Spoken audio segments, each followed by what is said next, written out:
ಒಂದು ಶಾಂತಿನಗರದಲ್ಲಿ TV9 ಸಮೀಪದಲ್ಲಿರುವಂಥ ಒಂದು ರುದ್ರಭೂಮಿ ಇದೆ, ಹಿಂದೂಗಳ ರುದ್ರಭೂಮಿ.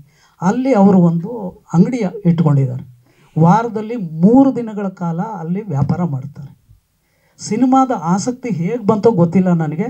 ಅವರು ನನಗೆ ಕತೆ ಹೇಳ್ತೀನಿ ಅಂತ ಕರೆದ್ರು. ಅಲ್ಲಿ ಹೆಣಗಳು ಬರ್ತಾ ಇದೆ, ಹೆಣಗಳು ಹೋಗ್ತಾ ಇದೆ. ಅಂಥ ಒಂದು ಸಂದರ್ಭದಲ್ಲಿ, ಅಂಥ ಒಂದು ಸ್ಥಳದಲ್ಲಿ ಕೂತ್ಕೊಂಡು ನಾನು ಕಥೆಯನ್ನು ಕೇಳಿದೆ. ಕತೆಗೆ ತುಂಬ ಇದನ್ನು ಶೃಂಗಾರ ಮಾಡಿದ್ರೆ ಭಾಳ ಒಳ್ಳೆಯ ಸಬ್ಜೆಕ್ಟ್ ಆಗುತ್ತೆ, ಇದು ಸಿನಿಮಾ ಮಾಡೋಣ ಅಂತ ಹೇಳ್ಬಿಟ್ಟು ತೀರ್ಮಾನ ಮಾಡಿದೆ. ಸಂಭಾಷಣೆ ಬರ್ಕೊಡೋದಕ್ಕಷ್ಟೇ ನಾನು ಒಪ್ಕೊಂಡೆ. ಇದಾದ ನಂತರ ನನಗೆ ಅವ್ರ ಕತೆ ಹೇಳುವಾಗಲೇ ನನಗೆ ಒಂದು ಕ್ಲೈಮ್ಯಾಕ್ಸಿನ ಒಂದು ದೃಶ್ಯ ನನಗೆ ತೋಚಿದ್ದನ್ನು ನಾನು ಅವ್ರ ಹತ್ರ ಹೇಳಿದೆ. ಅವರು ಭಾಳ ಖುಷಿಪಟ್ಟರು. ಅದನ್ನು ನಾನು ಅವ್ರಿಗೆ ವಿತ್ ಡೈಲಾಗು ನನಗೆ ಏನು ತೋಚುತ್ತೋ ಅದನ್ನು ಹೇಳಿದಾಗ ಅವರು ಕಣ್ಣೀರು ಹಾಕ್ತಾ ಕೂತ್ಕೊಂಡಿದ್ರು ಪಕ್ಕದಲ್ಲಿ. ನಾನು ತಿರುಗಿ ನೋಡಿದೆ. ಸರ್, ಈ ಸಿನಿಮಾದಲ್ಲಿ ಈ ಪಾತ್ರನ ನಾನು ಮಾಡಬಹುದಾ ಅಂತ ಕೇಳಿದರು. ಮಾಡ್ಬೋದು ಸರ್, ನಿಮ್ಮ ಹಣ, ನೀವು ನಿರ್ಮಾಪಕರು, ನೀವು ನಿರ್ದೇಶಕರು. ಆವಾಗಿದ್ದಂಥದ್ದು ಅವರು ಯಾವುದೋ ಒಂದು ಸೆಟಪ್ನಲ್ಲಿದ್ದರು, ನಿರ್ದೇಶನದ ಸೆಟಪ್ನಲ್ಲಿ. ಸರ್, ಇದನ್ನು ನೀವೇ ನಿರ್ದೇಶನ ಮಾಡಿಕೊಡ್ತೀರಾ? ಆಯಿತು, ಮಾಡಿಕೊಡ್ತೀನಿ. ಕಣ್ಣು ಗೊತ್ಕೊಂಡು ಕೆಲಸ ಮಾಡಿದ್ದೀನಿ. ಅದಾದ ನಂತರ ಸುಮಾರು 4 ವರ್ಷಗಳ ಜರ್ನಿನಲ್ಲಿ ಈ ಸಿನಿಮಾ ಅವರ ಒಂದು ಸಂಪಾದನೆಯಲ್ಲಿ ಭಾಳ ಇಷ್ಟಪಟ್ಟು, ಭಾಳ ಕಷ್ಟಪಟ್ಟು ಸಿನಿಮಾ ಮಾಡಿದ್ದಾರೆ. ಈ ಸಿನಿಮಾನ ನಾನು ಕತೆ ಬಂದು ನನ್ನ ಕಲ್ಪನೆಯಲ್ಲೇ ಮಾಡಿದ್ದು. ನನಗೆ ಸಿನಿಮಾ ಮಾಡೋ ಆಸೆ ಬಂದು ಇವತ್ತು ಬಂದಿಲ್ಲ. ಒಂದು 16 ವಯಸ್ಸು ಇರಬೇಕು ಆವಾಗ ಸ್ಟಾರ್ಟ್ ಆಗಿದ್ದು. ಆವಾಗನಿಂದ ನಾನು ಏನೋ ಒಂದು ಮಾಡಬೇಕು, ಸಿನಿಮಾನಲ್ಲಿ ನುಗ್ಗಬೇಕು, ಮಾಡಬೇಕು, ಕತೆ ಬರೀಬೇಕು, ನಿರ್ದೇಶನ ಮಾಡಬೇಕು ಅಥವಾ ಕ್ಯಾಮ್ರಾ ಮಾಡಬೇಕು, ಏನೋ ಒಂದು ಪಾತ್ರ ಯಾವುದೋ ಒಂದು ರೂಟ್ನಲ್ಲಿ ಹೋಗಿ ನಾನು ಸಿನಿಮಾನಲ್ಲಿ ನುಗ್ಗಬೇಕು ಅಂತ 16 ವಯಸ್ಸಿನಲ್ಲಿ ನಾನು ಸ್ಟಾರ್ಟ್ ಮಾಡಿದವನು. ಆವಾಗ ಸ್ಟಾರ್ಟ್ ಮಾಡಿದ್ದು ಇದುವರೆಗೂ ನನಗೆ ಆಗಲೇ ಇಲ್ಲ. ಇವಾಗ ಅದು ಏನೋ ಟೈಮ್ ಬಂತು. ಬಟ್ ನನಗೆ ನಾನು ಹೀರೋನು ಮಾಡಬೇಕು ಅಂತ ಆಸೆ ಪಟ್ಟೆ, ಬಟ್ ಅದು ಆಗಿಲ್ಲ. ಅದಕ್ಕೆ ನಾನು ನನ್ನ ಮಗನನ್ನು ಹೀರೋ ಮಾಡಿ ನನ್ನ ಆಸೆನ ತೀರಿಸ್ಕೋಬೇಕು.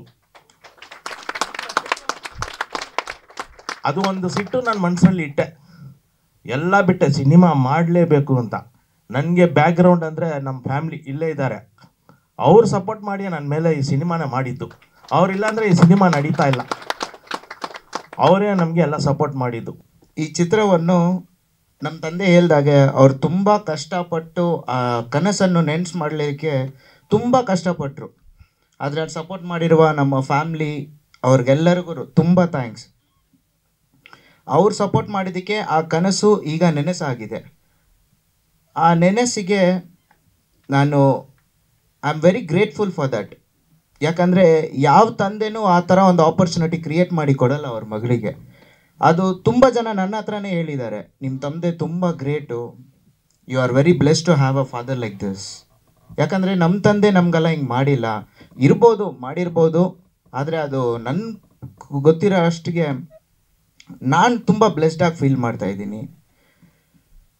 ಆ ಕನಸನ್ನು ನೆನ್ಸು ಮಾಡಲಿಕ್ಕೆ ತುಂಬ ಕಷ್ಟಪಟ್ಟಿದ್ದೀವಿ. ಅದು ಹೇಳ್ದಕ್ಕೆ ಆಗದೆ ಇರೋ ಅಂಥ ಕಷ್ಟ. ಅದು ನೀವು ಸಿನಿಮಾ ನೋಡಿದರೆ ಫೀಲ್ ಆಗ್ಬೋದು. So I don't know how to explain the struggle we went through. But finally we have reach to a point and here after people should take it. I don't know how the audience will take it. I hope they will take it good and everybody will like the story. Somu Vijay ಅಂತ ಇವಾಗ ತಾನೇ entry ಕೊಟ್ಟಿದ್ದಾರೆ. ನಿಜವಲ್ಲೂ ತುಂಬ first movie ಮಾಡಿ ಕೂಡ dance ಗೀನ್ಸ್ ಎಲ್ಲ ಒಂದು ಸ್ವಲ್ಪ ತುಂಬ ಅದ್ಭುತ ಮಾಡಿದ್ದಾರೆ. ನಿಮ್ಮ ಒಂದು ಪ್ರಯಾಣ ಮುಂದಕ್ಕೆ ಹಂಗೆ ನಡೀತಾ ಇರಲಿ. ಯಾಕಂತ ಹೇಳಿದ್ರೆ ಮನುಷ್ಯನಿಗೆ ಸೋಲು ಗೆಲುವು ಇದ್ದಿದೆ, ಬಟ್ ನಮ್ಮ ಹಠ ಅನ್ನೋದು ಇರ್ತದಲ್ಲ, ಯಾವ ಕಾರಣಕ್ಕೂ ಬಿಡೋಕ್ಕೆ ಹೋಗಬೇಡ. ನಾನು ಹಿಂದೆ ಒಂದು 10 years ಬಿಫೋರು ಸ್ಲಮ್ಮು ಅಂತ ಒಂದು ಸಿನಿಮಾ ಮಾಡಿದಾಗ ನಿಂತರನೇ ನಾನು ಹೀರೋ ಆಗಿದ್ದೆ ಅದರಲ್ಲಿ. ಸೊ ಒಂದಷ್ಟು ಮಾಡಿದಾಗ ನನಗೆ ಆ ಸಿನಿಮಾದಲ್ಲಿ ಸಕ್ಸಸ್ ಆಗಿಲ್ಲ. ಸಿನಿಮಾ ಸವಸನೆ ಬೇಡ ಅಂತ 10 ವರ್ಷ ನಾನು ಸಿನಿಮಾ ಫೀಲ್ಡ್ ಬಿಟ್ಬಿಟ್ಟಿದ್ದೆ. ಸೊ ಅದಾದ್ಮೇಲೆ ಇಲ್ಲ, ನಾವು ಏನೋ ಒಂದು ಮಾಡಲೇಬೇಕಂತೇಳಿ ಮತ್ತೆ ಕೋರ ಸಿನಿಮಾ ಮಾಡಿದಾಗ ಒಂದಷ್ಟು ಅದರಲ್ಲಿ ಬೇರೆ ಥರ ನಾನು ಪ್ರಿಪೇರ್ ಆಗಿ ಎಲ್ಲೆಲ್ಲಿ ತಪ್ಪು ಮಾಡಿದ್ದೀನೋ ಆ ತಪ್ಪುಗಳನ್ನ ತಿದ್ದುಕೊಂಡು ಇವತ್ತು ಒಂದು ಒಳ್ಳೆ ಸಿನಿಮಾ ಮಾಡಿದ್ದೀನಿ. ಸೊ ಅದೇ ರೀತಿ ನನಗೂ ಲೋವಾಗಿದೆ ಸಿನಿಮಾ. ಗೆಲ್ಲಬೇಕು, ಎಲ್ಲರ ಪ್ರೀತಿ ಆಶೀರ್ವಾದ ಇರಬೇಕು, ಈ ಸಿನಿಮಾ ಸಕ್ಸಸ್ ಆಗಲಿ. ಸೊ ನನಗೂ ಲೋವಾಗಿದೆ. ನಮ್ಮ ಮ್ಯೂಸಿಕ್ ಡೈರೆಕ್ಟ್ರು ಮೊನ್ನೆ ತಾನೇ ಸಾಂಗ್ಸ್ ಎಲ್ಲ ತೋರಿಸಿದ್ರು ಇಬ್ಬರು ಮೀಟ್ ಆದಾಗ. ಸೊ ಇಲ್ಲಿ ನಾವು ಏನೇ ಮಾತಾಡಿದ್ರು ಜನ ಮಾತಾಡಬೇಕು. ಯಾಕಂದರೆ ಓಕೆ ನಾವು ಮಾತಾಡಿದ್ರೆ ನಿಮ್ಗೆ ಅಷ್ಟೊಂದು ವಿಷಯಗಳು ಗೊತ್ತಾಗುತ್ತೆ, ನೀವು ಪ್ರೋತ್ಸಾಹ ಮಾಡೋಕ್ಕೆ ಅದೊಂದು ಮೆಟೀರಿಯಲ್ ಸಿಗುತ್ತೆ. ಬಟ್ ವಾಟ್ ಎವರ್ ನಾವು ಏನೇ ಮಾತಾಡಿದ್ರು ಒಬ್ಬ ನಿರ್ದೇಶಕ ಆಗಿರ್ಬೋದು, ನಮ್ಮ ಟೀಮ್ ಆಗಿರ್ಬೋದು, ಸೊ ಕೆಲಸ ಮಾತಾಡಿದ್ರೆ ಜನ ಎಷ್ಟು ಮಟ್ಟಿಗೆ ಮಾತಾಡ್ತಾರೆ ಅವರು ಬಿಟ್ಟಿದ್ದು. ಹಾಗಾಗಿ ನನಗೂ ಲವ್ ಆಗಿದೆ, ಜನಗೂ ಲವ್ ಆಗಲಿ ಸಿನಿಮಾ ನೋಡಿ ಅಂತ ಹೇಳ್ತಾ ಆಶಿಸ್ತೀನಿ. Thank you.